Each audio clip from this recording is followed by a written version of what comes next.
Hare Krishna everyone. We are learning Srimad Bhagavatam. Currently we are in the 12th canto. Let us learn from 12.13.16.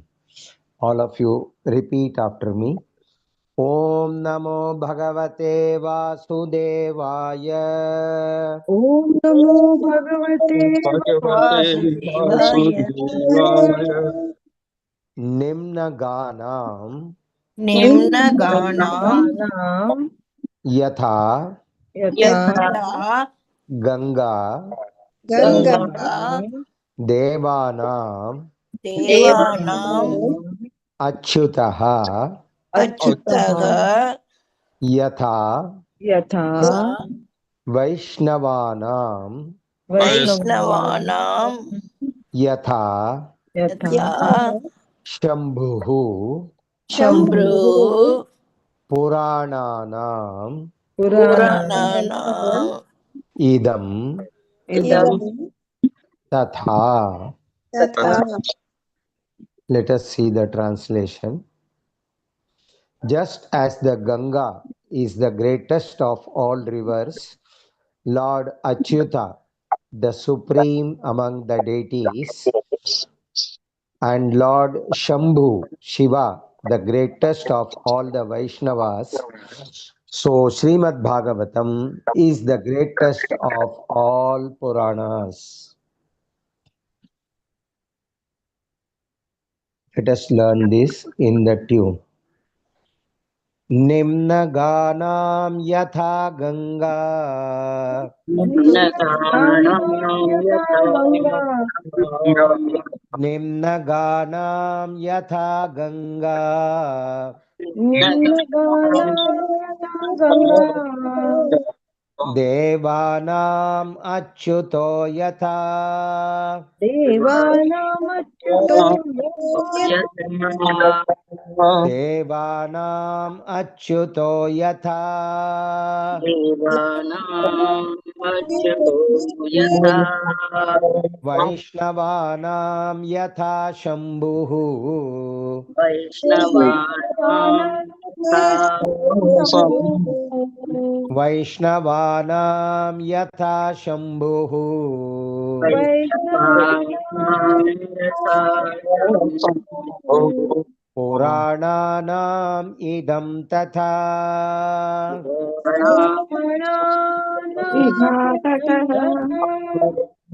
Purananam idam tatha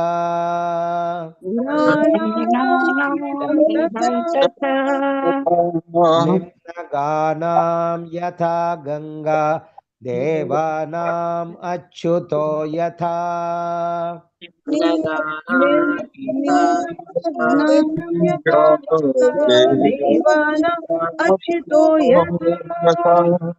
Nimnaganam yatha Ganga Devanam achyuto yatha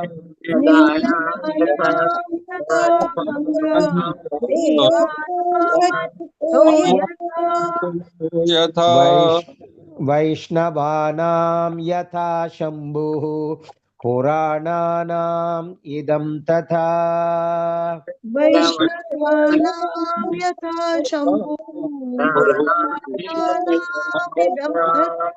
Purananam Vaishnavanam yatha Shambhu Purananam idam tatha Vaishnavanam Yatha Shambhu Purananam Idam Tada Nimnaganam yatha Ganga Devanam achyuto yatha Vaishnavanam yatha Shambhu Purananam idam tatha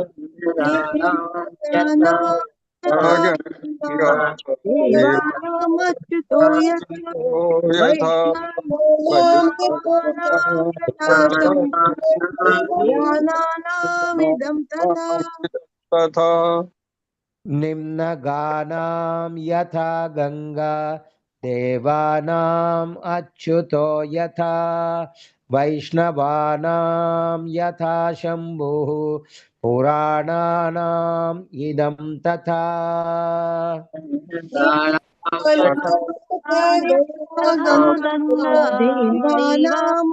देवानामच्युतो यथा वैश्वानां यथा शम्भुः पुराणामिदं तथा। Next verse 12.13.18 Shrimad Bhagavatam श्रीमद्भागवतं पुराणम पुराणम् अमलम अमलं यत् यत् वैष्णवानां वैष्णवानां प्रियम प्रियं sorry एक अमलम शब्द भूल गया अमलम अमलं यस्मिन् यस्मिन् परमहंस्यम परमहंस्यं I am sorry the pronunciation is अलग है पारमहंस्यम हंस्यम पारमहंस्यं पारमहंस्यम पारमहंस्यं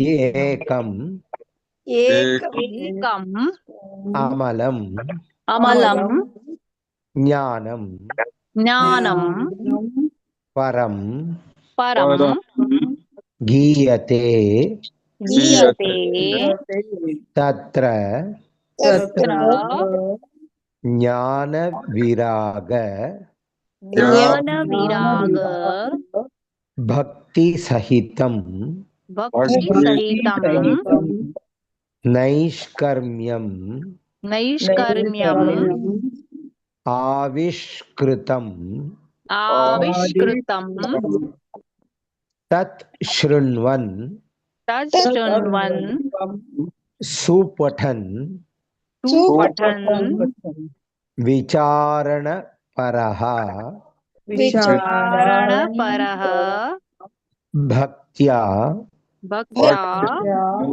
विमुच्येत विमुच्येत् नरः. नरः.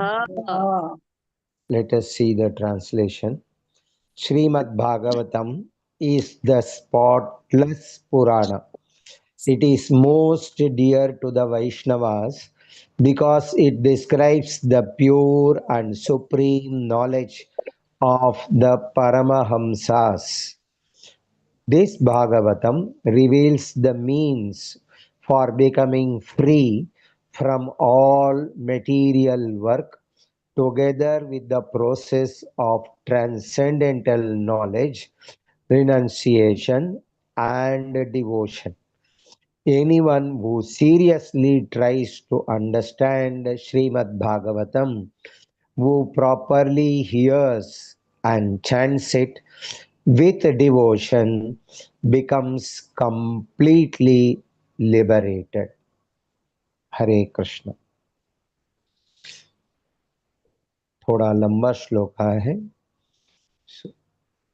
श्रीमद्भागवतम पुराणम श्रीमद्भागवतं पुराणम् अमलं यद् वैष्णवानां प्रियम्. अमलं यत् वैष्णवानां प्रियम्. विष्णवानां मतलब चेंज हो जाएगा, वैष्णवानां प्रियम्. वैष्णवानां प्रियम्. यस्मिन् पारहंस्यम् एकम् यस्मिन् पारमहंस्याम् एकम् पारमहंस्यम्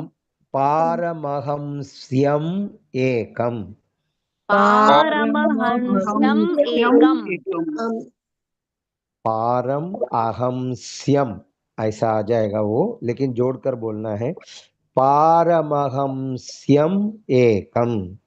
पारमहंस्यम् एकम्. अमलम ज्ञानम परम गीयते. अमलं ज्ञानं परं गीयते. तत्र ज्ञान विराग भक्ति सहितम् तत्र ज्ञान विराग भक्ति सहितम् नैष्कर्म्यम् आविष्कृतम् नैष्कर्म्यम् आविष्कृतम् कृतम् तच्छृण्वन् सुपठन् तच्छृण्वन् सुपठन् विचारणपरो भक्त्या विमुच्येन्नरः विचारणपरो भक्त्या विमुच्ययन् नरः विमुच्ययन् नहीं है, विमुच्येन्नरः।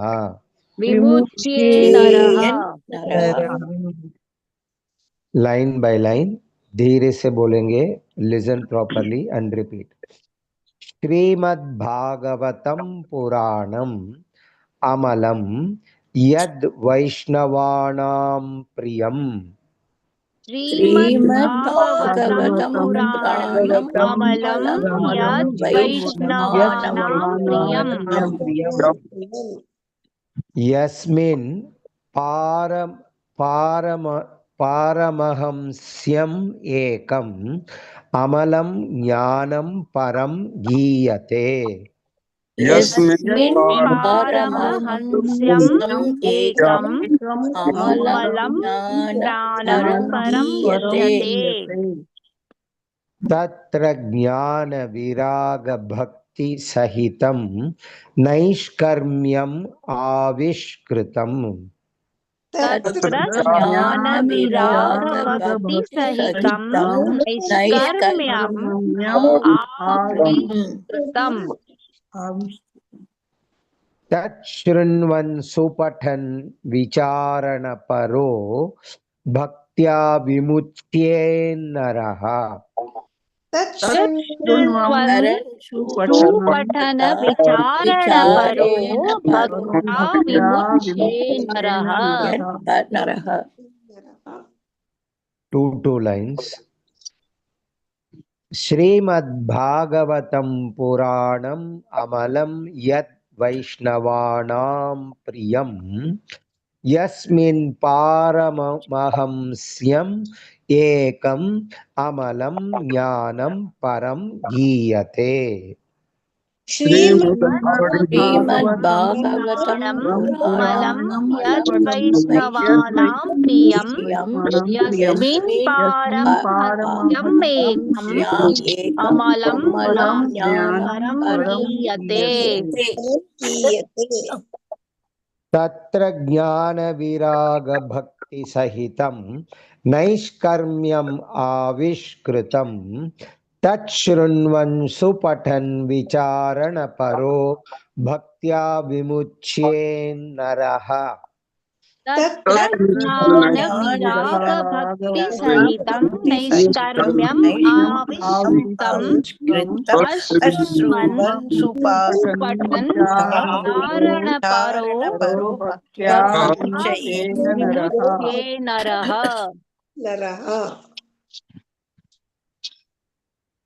पूरा श्लोक। श्रीमद्भागवतं पुराणम् अमलं यद् वैष्णवानां प्रियम् यस्मिन् पारमहंस्यम् एकम् अमलं ज्ञानं परं गीयते। तत्र ज्ञान विराग भक्ति सहितं नैष्कर्म्यम् आविष्कृतम्। तच्छृण्वन् सुपठन् विचारणपरो भक्त्या विमुच्येन्नरः। श्रीमद्भागवतं पुराणम् अमलं यद् वैष्णवानां प्रियम् पारमहंस्यम् एकम् अमलं ज्ञानं परं गीयते। ज्ञान विराग भक्ति सहितं नैष्कर्म्यम् आविष्कृतम्। शृण्वन् सुपठन् विचारणपरो भक्त्या विमुच्ये विमुच्येन्नरः। Hare Krishna. Let us learn it in the tune. श्रीमद्भागवतं पुराणममलं यद्वैष्णवाणां प्रियम्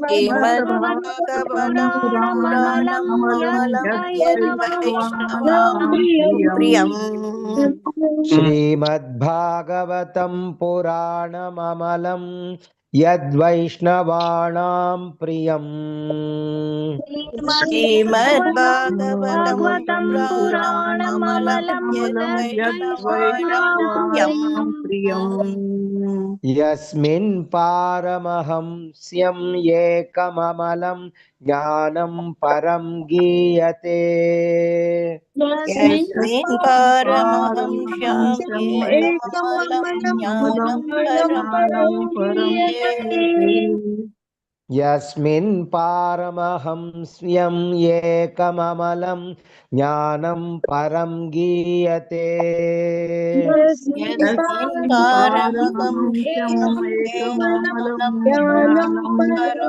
गीयते तत्र ज्ञानविरागभक्तिसहितं नैष्कर्म्यम् आविष्कृतम् तत्र ज्ञानविरागभक्तिसहितं नैष्कर्म्यमाविष्कृतम् तत्र ज्ञानविरागभक्तिसहितं नैष्कर्म्यम् आविष्कृतम् तत्र ज्ञानविरागभक्तिसहितं नैष्कर्म्यमाविष्कृतम् तच्छृण्वन् सुपठन् विचारणपरो भक्त्या विमुच्येन्नरः तच्छृण्वन् सुपाठनपरो भक्त्या विमुच्येन्नरः तच्छृण्वन् सुपठन् विचारणपरो भक्त्या विमुच्येन्नरः तच्छृण्वन् सुपठन् विचारणपरो भक्त्या विमुच्येन्नरः दो लाइन श्रीमद्भागवतं पुराणममलं यद्वैष्णवाणां प्रियम् यस्मिन् पारमहंस्यम् एकममलं ज्ञानं परं गीयते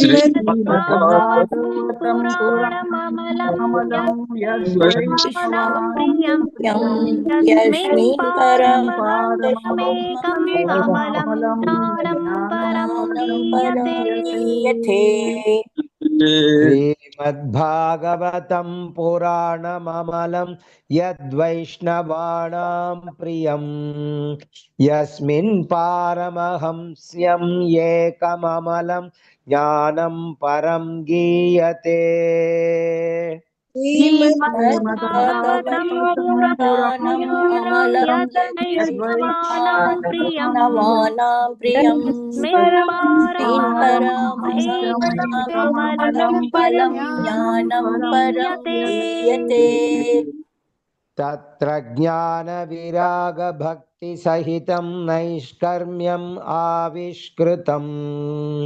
तच्छृण्वन् सुपठन् विचारणपरो भक्त्या विमुच्येन्नरः तत्र ज्ञानविरागभक्तिसहितं नैष्कर्म्यम् आविष्कृतम् तच्छृण्वन् सुपठन् विचारणपरो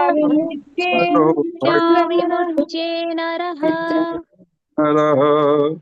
तत्र ज्ञानविरागभक्तिसहितं नैष्कर्म्यम् आविष्कृतम् तच्छृण्वन् सुपठन् विचारणपरो भक्त्या विमुच्येन्नरः तत्र ज्ञानविरागभक्तिसहितं नैष्कर्म्यमाविष्कृतं तच्छृण्वन् सुपठन् विचारणपरो भक्त्या विमुच्येन्नरः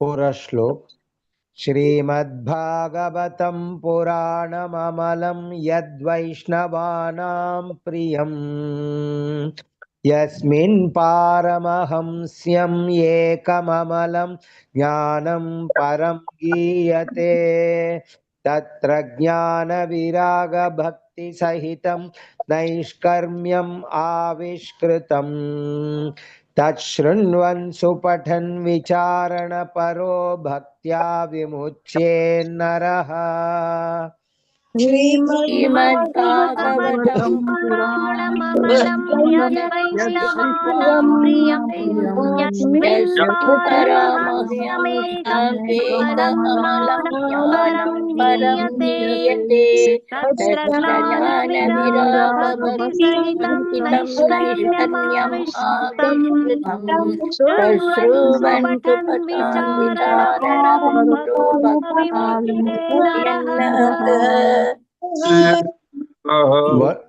One more time. श्रीमद्भागवतं पुराणममलं यद्वैष्णवानां प्रियं यस्मिन् पारमहंस्यम् एकममलं ज्ञानं परं गीयते तत्र ज्ञानविरागभक्तिसहितं नैष्कर्म्यम् आविष्कृतम् तच्छृण्वन् सुपठन् विचारणपरो भक्त्या विमुच्येन्नरः श्रीमद्भागवतं पुराणममलं यद्वैष्णवानां प्रियं यस्मिन् पारमहंस्यमेकं ममलं ज्ञानं परं गीयते ज्ञानविरागभक्तिसहितं नैष्कर्म्यमाविष्कृतम्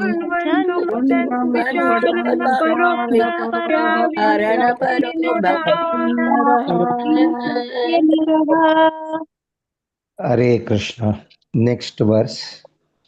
This is the concluding verse from the important shlokas.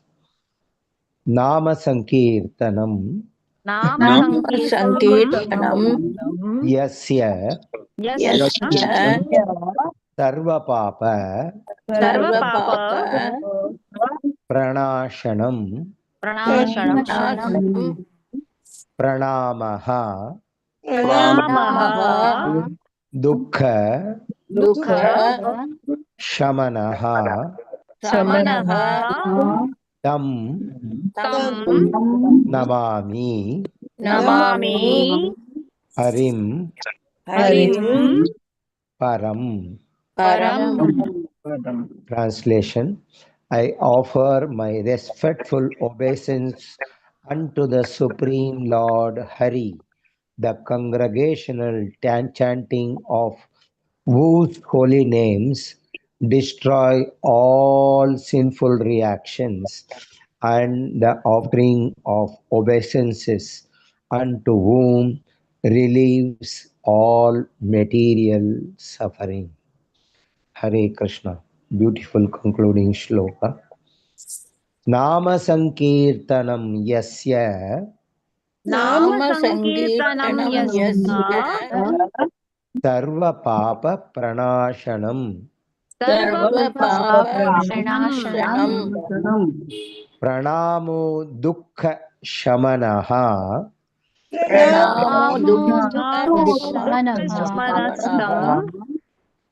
Shamanaha Tam Namami Harim Param.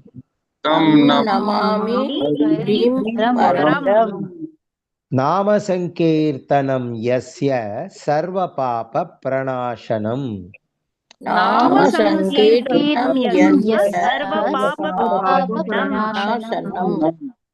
Pranamo Dukkha Shamanaha Tam Namami Harim Param.